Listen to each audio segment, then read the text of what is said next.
In other news that's broke today, Seaworld has been banned from breeding orcas. Happy news for most people. This could be the beginning of the end of Seaworld. The Californian Coastal Commissions voted on last Thursday to allow Seaworld San Diego's location to expand on its orca tank in a plant Seaworld has been aggressively promoting for a while, called Project Blue World. But this allowance comes with the major conditions. Seaworld San Diego will no longer be allowed to breed its 11 captive orcas. This commission also set drama links on how Seaworld can train its orchids.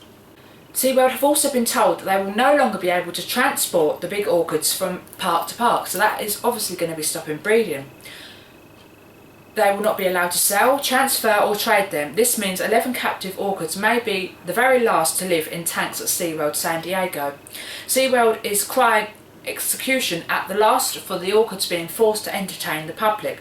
A ban on breeding which was sentenced these animals to a slow extinction in our care, says Johnny Riley, presenter of Seaworld San Diego, who, according to the Los Angeles Times, rushed out of the building after the vote along with the other Seaworld officials, so clearly not happy with the news that they will not be able to breed orchids anymore.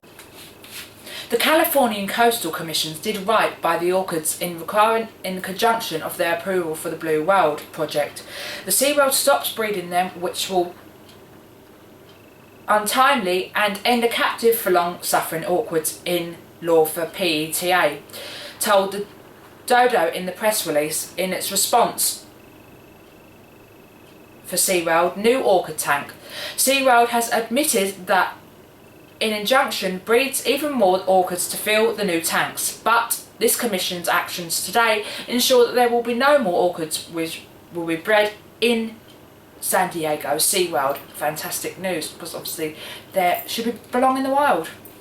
Seaworld is a sea circus and the orchids are its abused elephants, Goodman said, suggesting that Seaworld stops building tanks and starts emptying the ones that they've got now by sending the orchids to coastal sanctuaries where they finally have some imbalance and a more natural life. Seaworld Orlando and Seaworld San Antonio are still portraying dishes for captive orchids, but this week's majors with suggestion that they may not be for much longer.